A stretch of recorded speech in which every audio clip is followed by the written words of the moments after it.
Cuando uno está chico, de pronto empieza a tener un gusto en especial. En mi caso fueron los discos. Pero como no había mucho dinero, pues compraba uno y otros 20 se me iban porque no tenía forma de adquirirlos. Hoy para los jóvenes es muy fácil decir, me meto a internet y encuentro casi cualquier canción que yo quiera. Pero en ese tiempo era imposible. Había canciones como La Fiesta Magna, como El Alegre Silbador, etcétera, que eran prácticamente imposibles de conseguir. Y de pronto, un amigo nuestro que hoy nos visita, no sé cómo le hizo, pero empezó a sacarlos y no era como una copia mala hecha, sino era de veras un disco como si estuviera salido de fábrica. Gonzalo, bienvenido. Muchas ¿Cómo gracias. se te ocurre empezar a sacar discos, sobre todo canciones que era ya imposible de encontrar y de buena calidad? Bueno, todo empezó por el coleccionismo. Yo empecé a juntar música. Al contrario de que la gente busca discos, yo buscaba las canciones, buscaba música. Y de eso es un universo, es enorme lo que puedes encontrar de música. Me fui adentrando.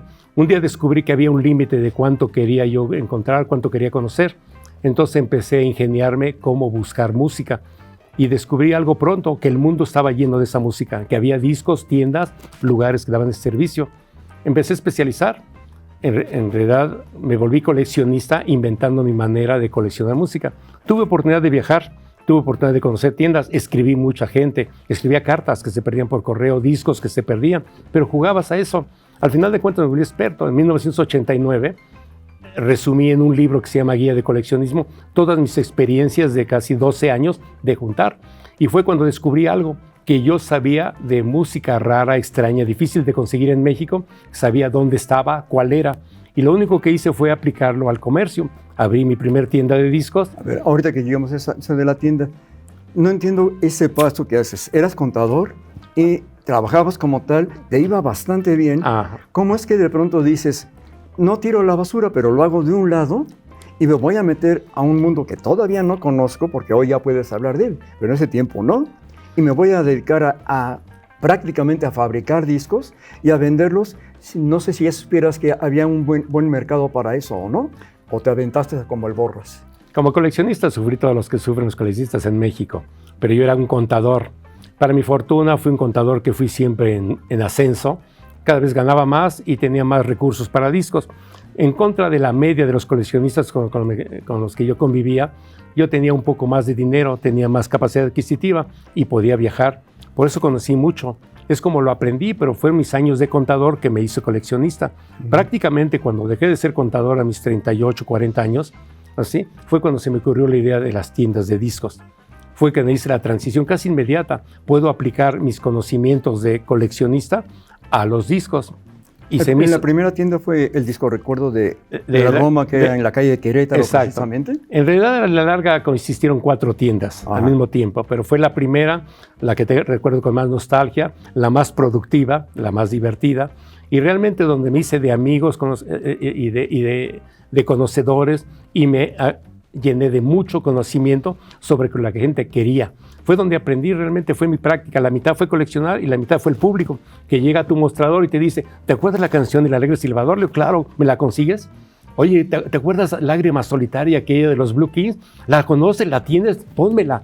Ese gusto de así va retroalimentando tu conocimiento, tu emoción, y un día entiendes al público, entiendes México y entiendes lo que es coleccionable. Como la gente, como en ese tiempo, porque no había internet, entonces quiero que entiendan bien esa parte, no es como hoy, es otro mundo.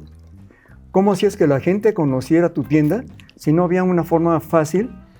¿O era de boca en boca o qué? Bueno, tú tomaste el tema de que fui contador. En realidad fui un contador, fui un profesionista bastante destacado, se me ocurrían cosas. Yo era la cabeza pensante de la constructora, entonces se me ocurrían muchas cosas a mí de natural.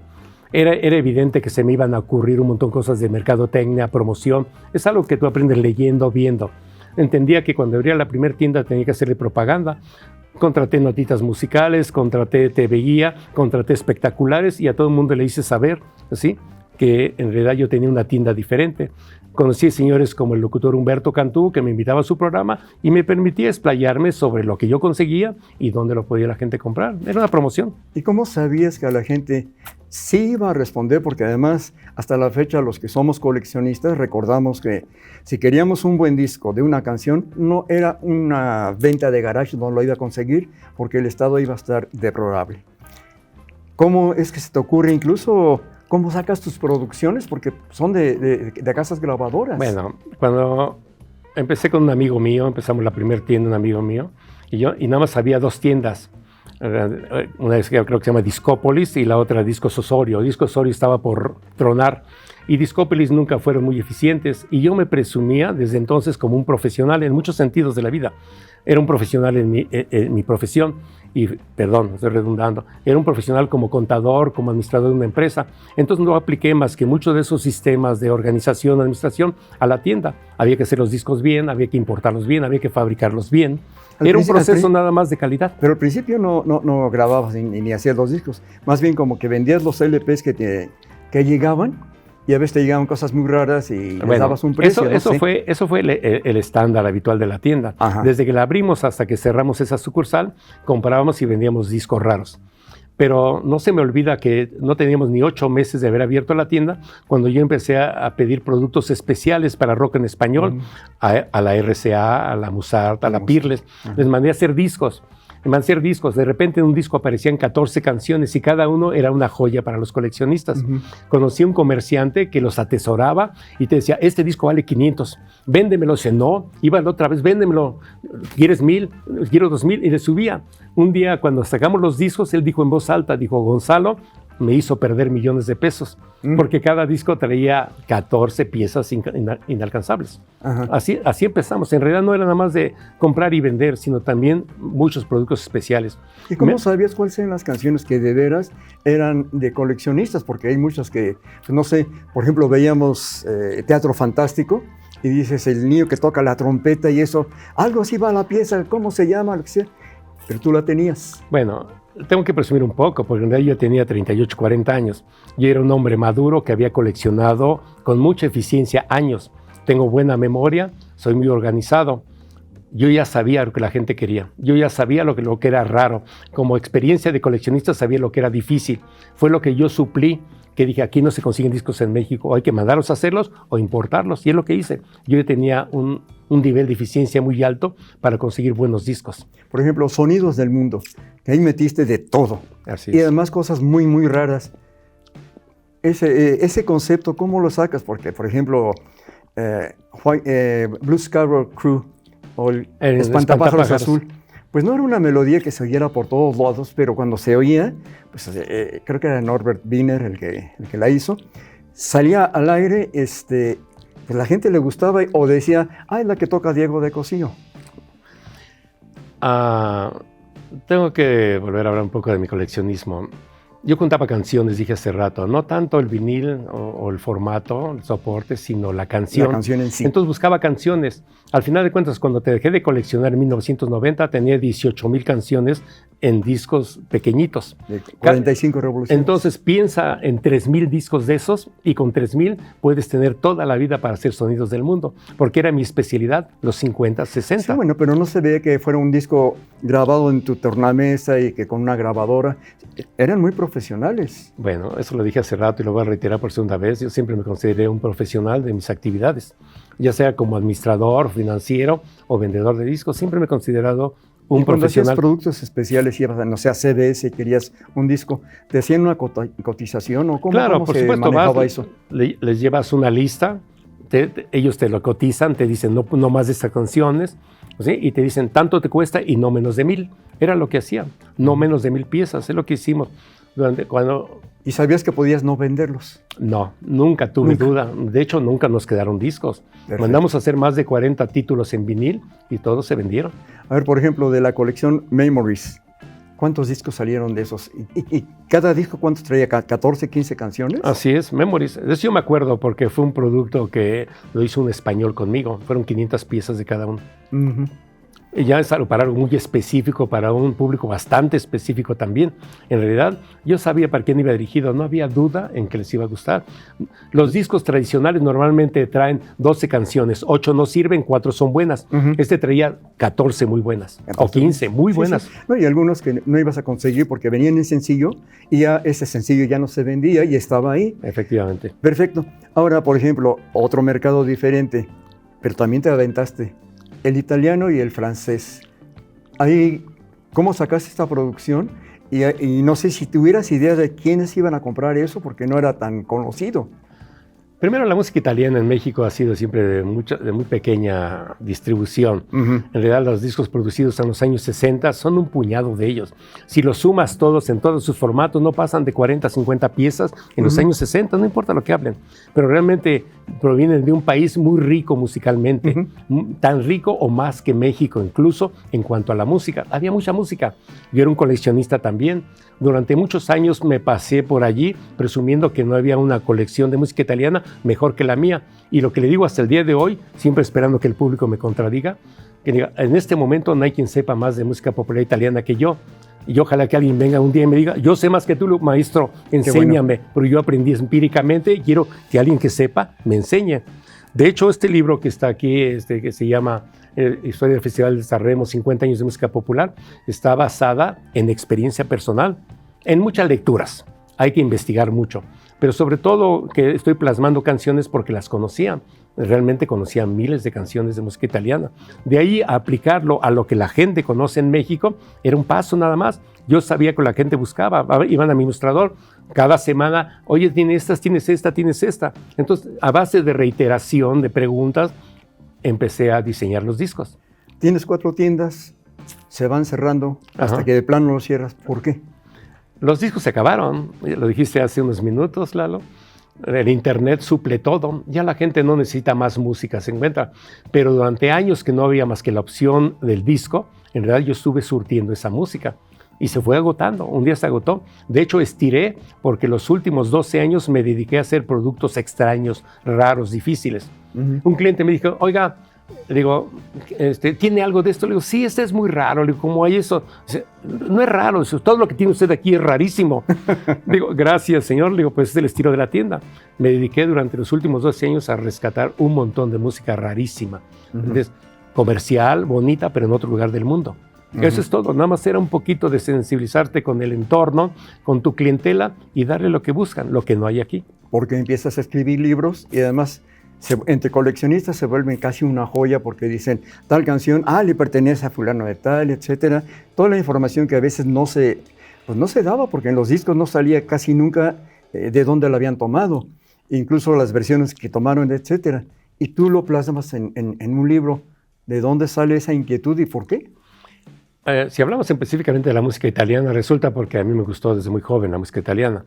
Mi hermano que compartió conmigo el crédito de este libro, él habla italiano, lo lee perfectamente. No, pero incluso, bueno, no está ahorita aquí ese libro, el otro que tienes, en donde pones tal canción, el nombre, el autor en inglés y cómo se llamaba en inglés, y la gente podía buscarlas. Bueno, claro, eso fue una inquietud porque a mí, debo confesarlo, y es la primera vez que lo vas a oír de mí, me gusta más el rock and roll en inglés que en español, de cualquier época.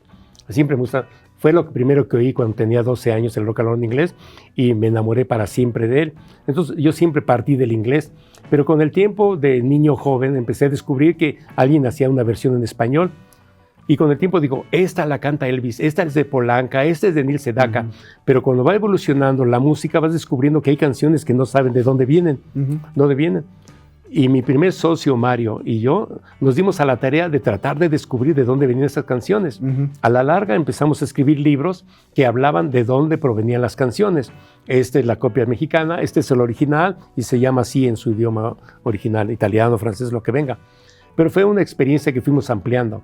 De hecho, el primer libro que hicimos, el señor Fernández Cepeda lo utilizó para un programa de Radio Universal, para hacer su programa de historia de los covers. Utilizó el primer libro que hicimos Mario y yo, porque fue el primer libro que hablamos de dónde vienen las canciones. Pero era experiencia y vida e inquietud. Y a mí hasta la fecha, el último libro, el que ya no va a existir en papel porque son 900 páginas, Ese libro habla literalmente de todos los covers que se hicieron en los años 60, 9,000 títulos de la época. Y la mayor parte están referenciados de dónde vino la canción. A veces no solamente del inglés, a lo mejor viene de Los Panchos, o lo cantaba Guti Cárdenas, o lo cantaba quien sea, pero hay una referencia, dice, copiaron en los 60 una canción de los años 40, 50, venezolana, mexicana, o del cancionero de música ranchera de México, ¿no? Sí. Y luego fue al revés, muchos de esos tríos, o de esos grupos, grabaron algo de rock and roll, o que tenía que ver con el rock and roll, ¿no? O Solitario con Los Panchos, por ejemplo, Los Tres Diamantes, no podemos citar muchos. Una cosa rápida por cuestión de tiempo. ¿Qué consecuencia o por qué tienes esa consecuencia hacia ese gusto musical si realmente tu niñez fue muy militarizada? Bueno, aparentemente tenías que ir sobre una sola línea y te fuiste por algo que no creo que le hubiera gustado mucho a tu papá en su tiempo, ¿no? No, mi papá era militar, me mandó un internado toda la primaria, en una escuela tipo militar. Hacíamos orden cerrado, marchas y honores a la bandera con la mano puesta aquí en la frente. Todo era así, pero además tuvo 12 hijos. Tenía que aplicar un sistema militar para moderarnos, no educarnos. Por eso cuando me hablan, te hablaba de tu crecimiento, de religión, de la vida, no, papá no le daba tiempo, ni a mi madre tampoco. Lo que hacían era trabajar para sobrevivir, para mantener tantos hijos. Era un cabo, después fue sargento, lo más que luego fue subteniente cuando lo jubilaron. La vida sobrevivió así. Entonces yo crecí un poco silvestre al respecto, fui creciendo, pero mi personalidad se formó a la seriedad. Yo fui formal desde muy joven, empecé a leer desde muy joven. De hecho, empecé a estudiar con otra actitud. ¿Cuál era esa actitud? De que quería aprender mucho, que quería saber mucho. Un señor que hizo un libro un día, me puso una dedicatoria, dice, para Gonzalo, recordándole que la reflexión es más importante que la acumulación de información, porque notaba mi obsesión de querer saber más. Hasta la fecha, yo siento mi mente curiosa y siempre tuve inquietud por muchas cosas. No importa lo que yo tome, siempre lo quiero hacer bien hecho. Mi mujer es testigo Mi mujer es testigo de que yo soy obsesivo hasta en lo que me gusta. Me estoy angustiando porque no encuentro la canción, porque lo escribí mal, porque está mal redactado. Me angustio aunque estoy encerrado en un pueblo donde nadie le importa. Pero a mí me angustia porque yo soy obsesivo y me gusta el orden y hacerlo bien. Socialmente, ¿eso cómo se refleja en tu vida? No, yo soy poco sociable. Soy sociable por necesidad profesional. Lo fui durante mis 20 y tantos años de práctica de contabilidad. Tuve que relacionarme. Fui jefe administrativo de una empresa grande, tenía que relacionarme. Sí, me casé, tuve hijos, tuve que asistir a sus escuelas. Esa era una obligación profesional, una obligación de personalidad. Tenía que hacerlo. Pero cuando yo vuelvo otra vez a encontrarme, me encuentro que me gusta el aislamiento, el estudio aislado, el silencio. Yo hablo mucho, mi mujer la pongo loca, hable y hable. Pero dice, sí, porque estás aquí, pero si no hablaras me quedaría callado y poderme quedar callado. Porque si me da los dos extremos, prefiero el silencio a hablar. Pero si me ponen a hablar, tengo demasiadas cosas que contar. Pero ahora, yo me hice serio como una especie de defensa contra una vida difícil. Me hice serio, encontré un lugar en la vida convirtiéndome en un señor serio desde joven. Desde muy joven. Me acuerdo la primera vez que fueron a decirme si quería ser chambelán en una quinceañera. Le digo, yo no sé ni bailar, es que usted es muy serio y queremos un muchacho serio para chambelán de nuestra hija quinceañera, porque era muy serio en la colonia. Viendo la vida así, te lo voy a preguntar y si quieres me lo contestas y si quieres no. Claro. ¿Crees en Dios? Cuando me hacen esa pregunta desde niño joven y ahora, yo digo que no estoy seguro, soy escéptico a la religión organizada. Yo sí creo en Dios. Lo que no tengo mis dudas es la religión organizada. Ok, pero si quieres en un Dios. ¿Crees en otra vida? No en un Dios, creo en Dios. En Dios. En Dios. No importa si es musulmán, budista o así. Sí creo que hay un Dios, creo que hay un orden universal regido por una entidad muy grande. Sí creo. Nunca pienso en otra vida. ¿Hay otra vida para ti o ya aquí se acaba todo? No lo pienso. No tiene importancia en mi vida, no tiene importancia.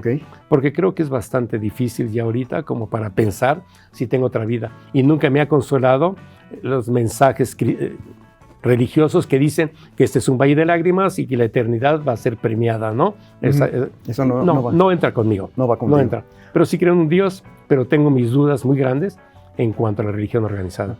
El tiempo va cambiando fuertísimo, te mandan la pandemia y te mandan el internet y muchas cosas que aparentemente estarían en contra de todo tu esfuerzo que has hecho.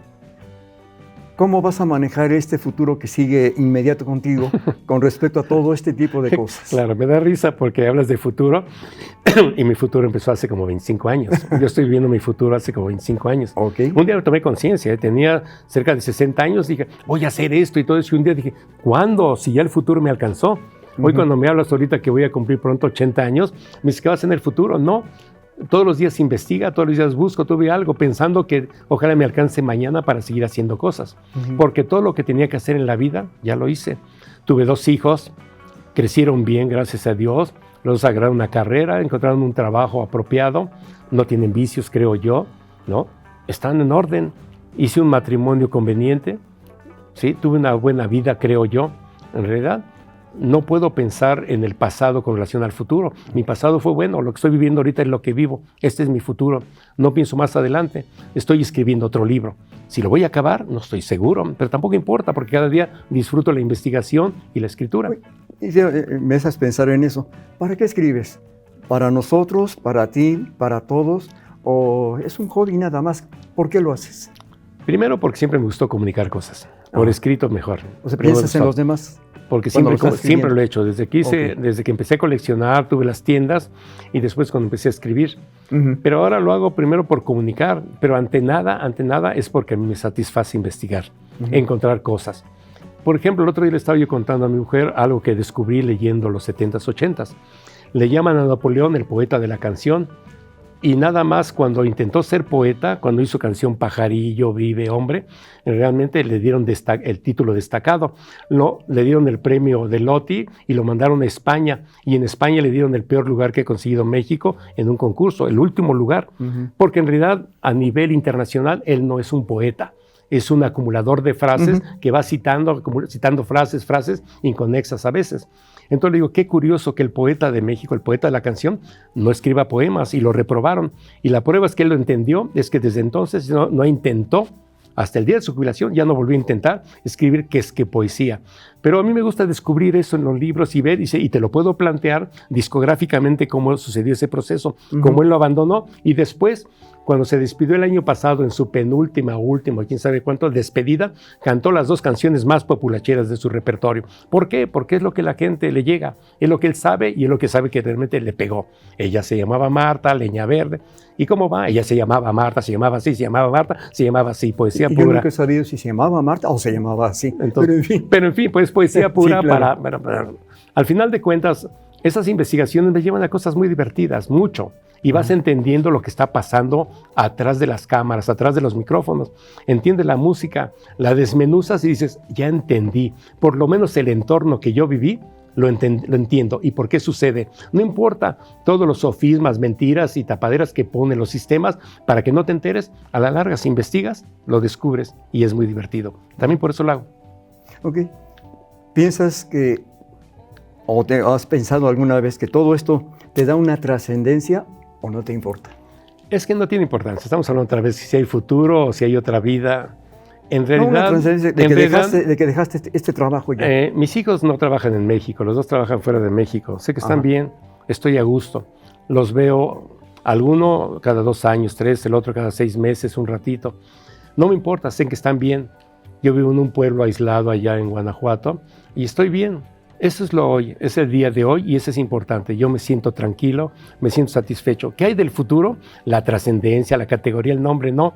Porque muchas de las cosas que hice en la vida, creo que las hice bien y eso me va a llenar hasta el día que me muera. Bien. Lo último ya por cuestión de tiempo, lo que nadie creería. Porque de todo lo que nos has platicado, tu música favorita, que parece que no fuera así, es la clásica, la académica. ¿Por qué no hay libros y discos de todo eso?